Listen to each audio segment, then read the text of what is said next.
G'day folks, and welcome to another episode of Team Madmullet Fishing Adventures. Today we're doing a bit of difference. It's a windy day. It's blowing 30-35 knots, so sorry for the wind if it picks up in my mic. It's going to be a bit of options on fishing on windy days. So today we're going to do a bit of mud crabbing. We're down on the Logan River. This part of the Logan River is actually private property. We've got special access to it, but you can do it anywhere down along the Logan River. So today we're just showing you the basics of crabbing from land. Now, I can't promise you we're going to catch anything, but I'm just going to show you the basics of it. So the pot, this one's a 900ml heavy duty pot with a bait bag built into it.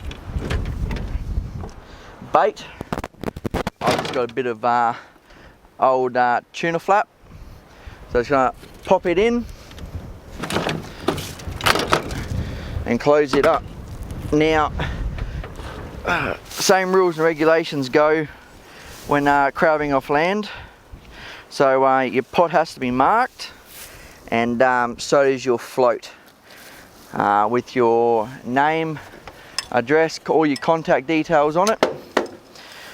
I'll just close this up. The first place we're going to put a pot is actually a runoff creek, and we'll just go down to it now. Alrighty guys, so this section of the creek that I've chosen has a nice steep drop off, like nice steep bank here. It makes it quite a bit easier for the crabs to burrow in. You can walk the banks and look for some holes, so I'll keep my eye out for that so I can show you guys a little bit later on too. So all we're doing, fairly simple. Whack the pot in, and it's the bottom of the low now, so ideally you want to be crabbing the upcoming tide.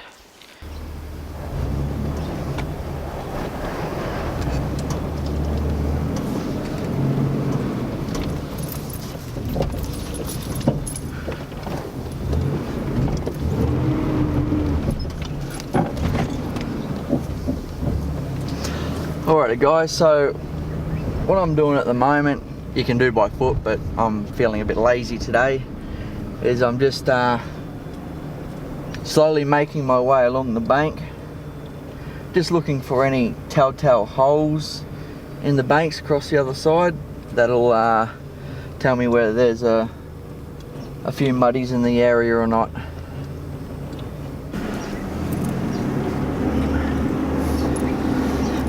So we're doing, keep moving along until we find a hole. And there's a hole just over there. So if you look straight across there, get my cameraman to zoom in a bit on that hole. That's the sort of thing you look for. That's a smaller scale size hole. Like when I'm talking holes, I'm talking, sometimes up to football size holes in roundness. Sometimes those big muddies, or those big muddies do need some space and room to get into their hole, so that's one thing you can look out for. Alright guys, just setting up a second pot. This one I'm putting a mullet in. Fortunately these standard pots don't have a bait keeping bag, so you have to either use a bait spike or some zip ties. Do the top up. When you're doing your top up, make sure you're pulling it across itself to close it up tight. If you go the other way, it can leave it a little bit looser, so always go across yourself and don't go across funnels. Just go next to a funnel.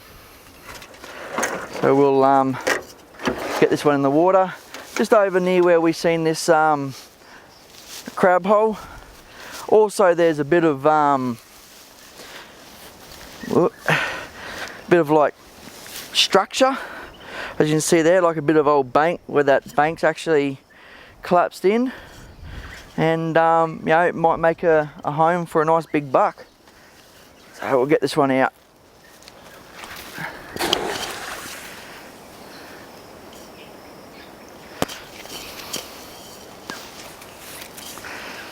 Alrighty, we'll keep on setting up the other pots. Alright guys, sometimes you do have to put in the hard yards to get a feed. Just walking through the mangroves at the moment, as you can see. Trying to find little creek runoffs. You can actually leave your pots in here for the upcoming tide. Quite often crabs will venture around to find their food.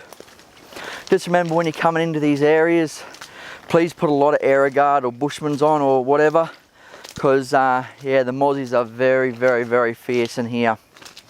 So we'll keep pushing on and hopefully we can find a nice creek. Alrighty guys, so we've pushed through the mangroves now and we've found ourselves a little runoff creek that spills into this main drain here. So hopefully we can pull some good monies out of this from the effort we just put in. So, drop it. Oops, that was upside down. Make sure your pot doesn't land upside down. We'll put him in there and we'll head back to the car and get out of these mozzies because they're horrible. Alright guys, up to a fourth pot, and now I'm on to using tuna. These tuna I usually use for shark bait, but this one's getting a bit old, so it's time to turn into crab bait. Our good friends at Reef Master Lures gave us that Mac tuna a while back for some shark bait. There's a bikie, he was fishing for some GTs for these poppers and got some bycatch. So I do thank him very much. Hopefully he'll be able to turn into some crabs. Alrighty guys, so we're just going to go out onto the jetty here and put this pot in.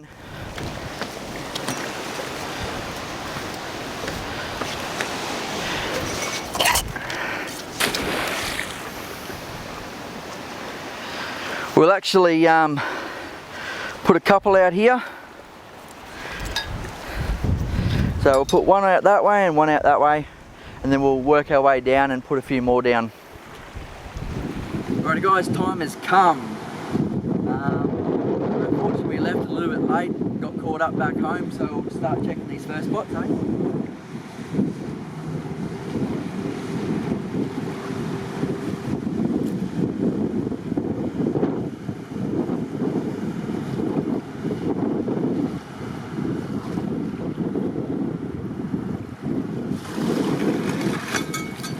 Boys, we're crabbing there.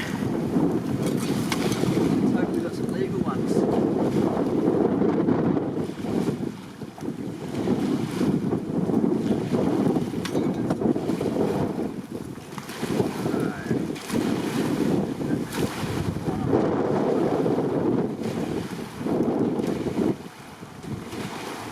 I think this one will be under.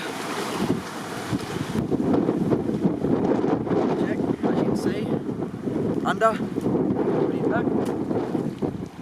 I think the only legal one may be this one.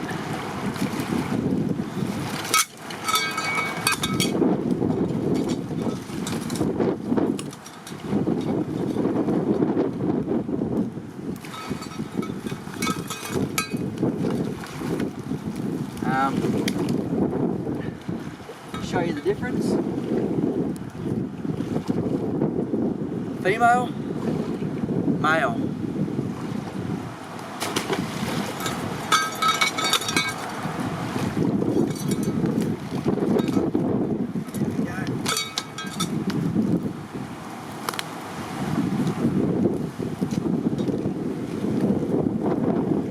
There we go. You see there, that one's legal, and he's a nice rusty coloured buck. So we'll take that one home for a feed, that's for sure. Get this brim back in the water.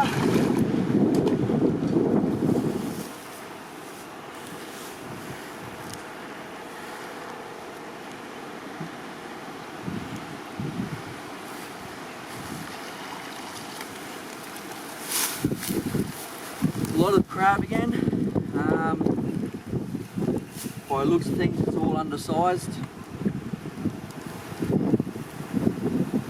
As you can see, the mullet has been eaten to pieces.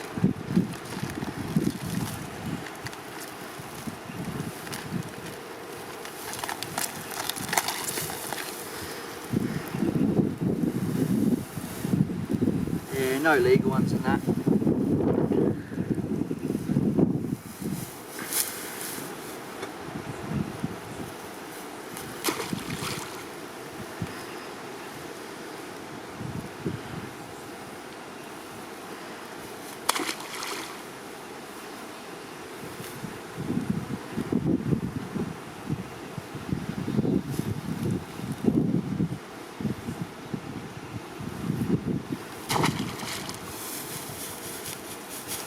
Alrighty guys, this is that one we went through the mission through the mangroves.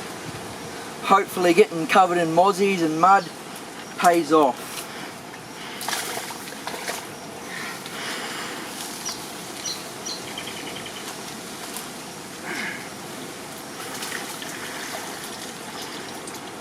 Well, the crab's been in there. The bait's torn to pieces and it's torn its way out. Look at that big hole there. So there was a big buck in here. Most probably females haven't got as much power. So we'll go back to the car and fix the pot. And we'll put him back in the water.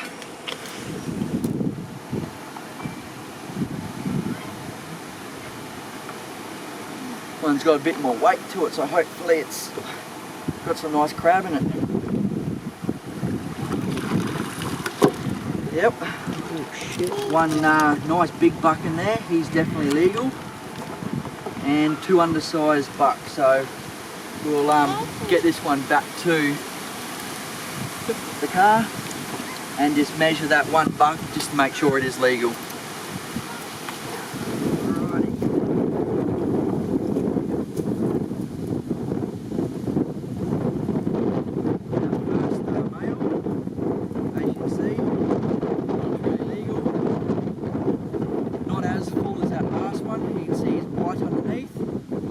Also,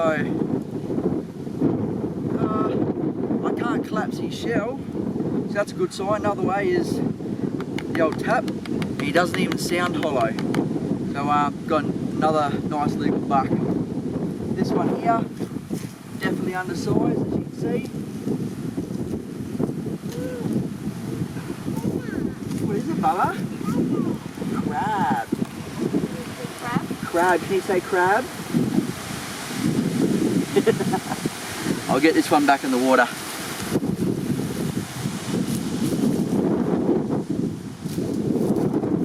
Okay, there's still one more in here. This one was actually on leftover slimy mackerel I had for shark bait. Another male, and he's undersized as well.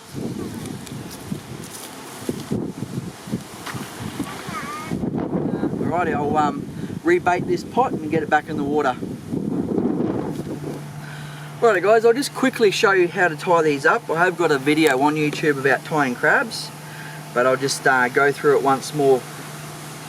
So we want to start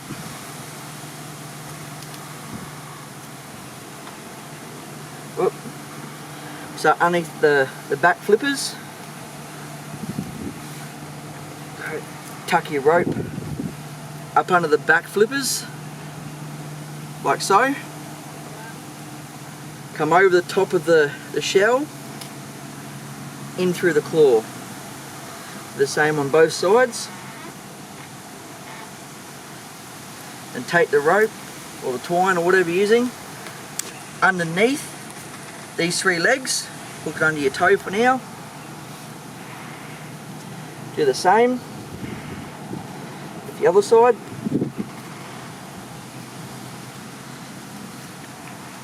Tuck his arm in.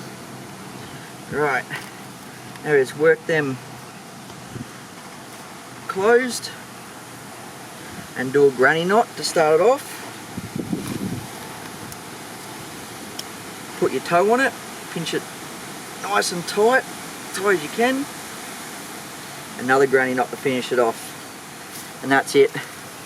That's how we tie. And now that crab is nice and safe to handle. You can basically hold him anywhere except of course in the claws. There we go, that's how you tie a crab. Alright guys, just got 2 more pots to pull. One here, one here. Let's hope we get a couple more crab out of it.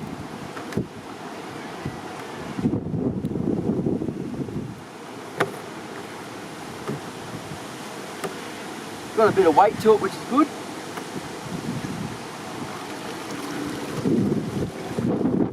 Unfortunately, it's a big Jenny.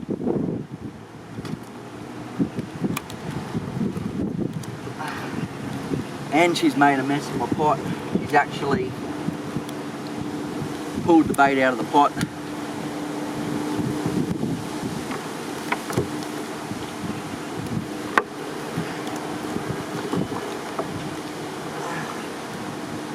Big old Jenny.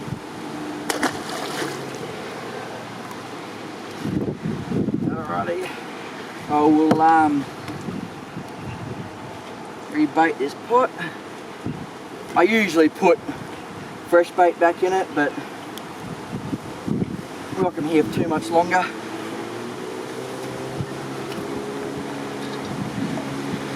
Whack it back out.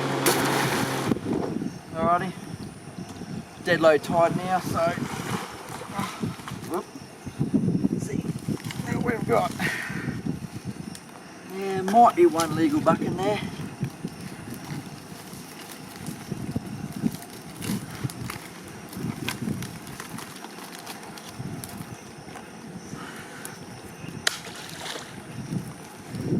That's that fella. We'll definitely measure him. The other ones go. Water. Go back to the car and measure him. Alright guys, there you have it. A bit of land-based crabbing. Now we were down there for approximately 10, maybe 12 hours, and ended up with 8 really good crab. This particular one we got off camera. He's been in a lot of fights, as you can see the war wounds on him. But I rather keep this fella. He's going to have a hard time trying to survive out there. And just remember, when you're measuring your crab, make sure you go to outside of the points. As you can see, we got some really good crab. Well and truly legal stuff, and yeah, all land-based. Other locations you can try, like Rotary Park Road, Fisher Street, Skinner's Park, any of the jetties around the place really. Take a few crab pots down. Fresh bait, it has to be fresh bait. It can't be stinky and old, and after a few hours soaking, change your baits, because there's nothing worse than having smelly baits. You'll get your quality crab. Upgoing is better, but as you've seen, we did get them on the outgoing as well. This is Josh's first time ever mud crabbing. He's never seen a mud crab before, and by the end of the day he was helping me tie mud crabs. So he's a quick learner, and hopefully we'll see him in many videos to come. So yeah, we look forward to the next one. So we'll get going. Alright guys, cheers, good luck. Cheers and good luck.